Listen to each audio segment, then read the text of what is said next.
It started with a single message, one that showed up late on a Friday night when I wasn't expecting anything unusual. I was sitting on the couch, half watching a movie, when my phone buzzed. It was from my girlfriend, Anna. We'd been together for 3 years, and things had felt off lately. More distance, more excuses, more busy days. So when I saw her name flash on my screen, I felt both relief and anxiety. Her text read, "Hey, I know things have been weird lately. I'll explain everything on Monday, I promise." No context. No detail. Just that. For a moment, I stared at it, confused. Monday. It was Friday night. 2 full days of silence before she'd tell me what was going on. Something about that didn't sit right. I typed and deleted 3 different replies before settling on just one word, why? She didn't answer right away. I could see the typing bubble appear, disappear, and come back again. Then her reply came through, "It's complicated. Please just trust me. I'll explain when we can talk in person." That's when my gut twisted. The phrase, "it's complicated," has a way of draining all the air from a room. I leaned back, heart pounding, my mind running through every possibility. Was she leaving? Hiding something? Was someone else involved? Finally, I sent the message that changed everything. I typed, "If you're asking me to wait until Monday to hear the truth, then you should know I already can handle it tonight. Whatever it is, say it now, or don't expect me to be here later." Seconds passed. Then minutes.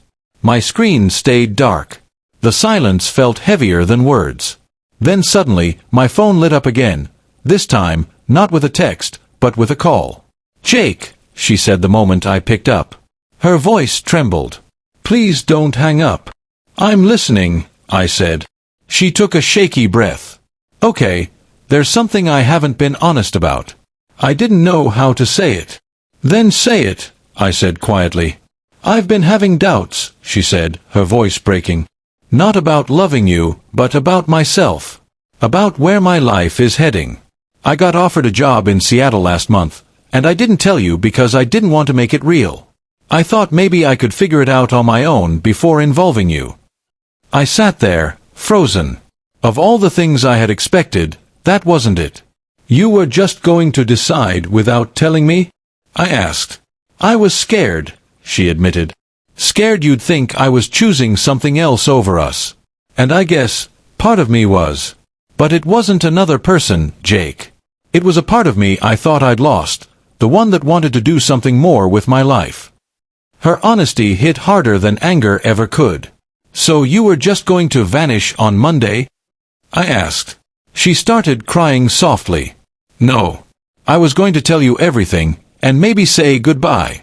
I thought easing into it would hurt less." For a long moment, I didn't speak. I could hear her breathing on the other end, small, uneven, afraid. Finally, I said, "You know what hurts worse than losing someone, Anna? Realizing they've been planning to leave while you've been trying to hold things together." She went quiet. "I know," she said. "You didn't deserve that. I just didn't know how to face you." I closed my eyes. "That's why I sent that text," I said. "Because honesty can survive almost anything, but silence destroys everything faster." We didn't say much else that night.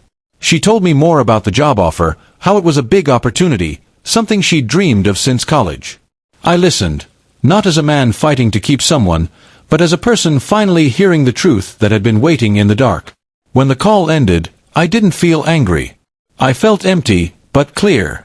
The next morning, she sent another message, "Thank you for making me say it out loud. I didn't realize how much I was hiding until you made me stop running." 3 days later, Monday, she came over. We talked for hours. No shouting, no blaming, just honesty. She told me she was taking the job. I told her I was proud of her, even though it broke something inside me. We agreed not to force something that wasn't ready to grow anymore. Sometimes love isn't about holding on, it's about letting someone find themselves, even if that means you lose them for a while.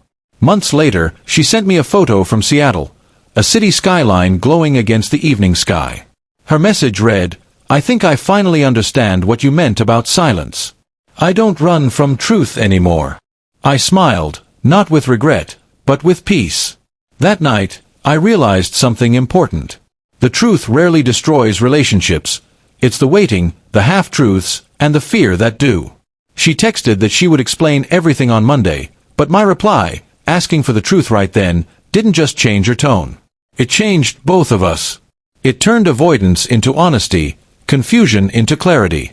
And even though it cost us what we had, it gave us something better, closure and the courage to face what's real, no matter how hard it hits.